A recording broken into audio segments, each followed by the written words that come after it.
हरिओम नमः शिवाय। ही कथा पाण गुरु कृपा सां हासिल करे रहिया आहियूं। महिरबानी करे गौर ॾेई ॿुधजो।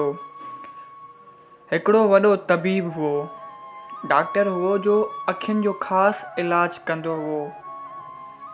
हिकिड़े ॾींहुं जंग में घुमंदे फिरंदे ॿूटियुनि खे पिए जाचियाईं त मेंह जो छेणो पट ते पियल नज़र आयसि। हुन में हिकु जीत नंढनि पेरनि वारो सिरकंदो ॾिठाई। दिलि में चयाईं त परमात्मा कहिड़ा नाजाइक़ पियो कमु करे। भला हिन जीत मां कहिड़ो तो कार्ज सिद्ध थिए।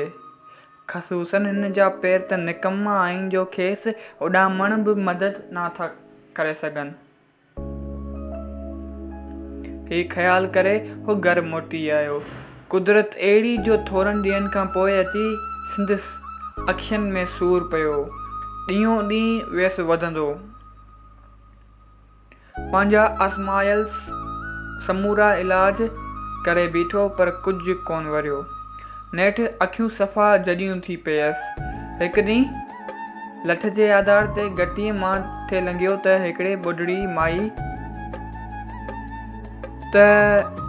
ॿुढड़ी माई हिन खे सुञाणी वरितो ऐं चयाईं, तो पाण त हज़ारनि माण्हुनि जूं अखियूं ठीकु कयूं आहिनि, पर तूं वरी कीअं अंधो थीं? तबीब पंहिंजे हाल ते रुनो। ॿुढड़ी माई चयसि त मूं वटि हिकु सुरमो आहे, सोइरो आहे। जेकॾहिं आज़माई त उमेद ईश्वर में आहे त शफ़ा मिली पवंदी। तबीब उहो सुरमो वठी घरु आयो। इहो सुरमो 7 ॾींहं पाइण खां पोइ संदसि अखियुनि में नूर आयो ऐं अखियूं अॻे खां बि चङियूं थी पयूं। 2 गुना वधी वियूं रोशनी अखियुनि में। पोइ त हिन कढी ॿुढड़ी जो सुरमो वेठो जाचणु लॻो। मालूम कयईं त हीउ सुरमो 40 शयुनि जे मिलण मां ठहियो आहे।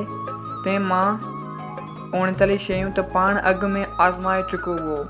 बाक़ी 40 शयूं कहिड़ी आहे सो परोड़े की न सघियो। इन कुझु न ख़बर पियो। तॾहिं ॿुढड़ीअ वटि अची खेसि उन 40 शयुनि जो नालो पुछियईं। ॿुढड़ीअ चयसि त 40 शयूं अथई मेंह जे छेणे में पैदा थींदड़ जीत जा पेर। एतिरो ॿुधंदे तबीब जा ॾंद चपनि सां लॻी विया।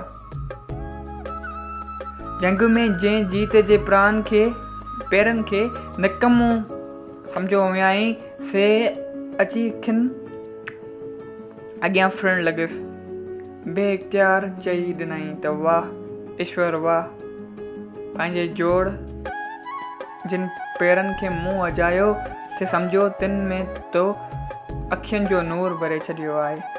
इन ई मिसाल मां ज़ाहिर आहे त हर शइ जी रचना रचण में दयालु परमात्मा पंहिंजी बेहद सियाणप, अक़लमंदी ऐं उखट सोभिया खां कमु वरितो आहे। असांखे घुरिजे त काइनात जी जोड़ खे ॾिसी जोड़ींदड़ जी सहारा कयूं। जेके ॾिसूं उन में संदसि बेमिसाली सूंह ऐं अपार अक़ल खे पसे ख़ुशि थियूं। तो जय सियाराम।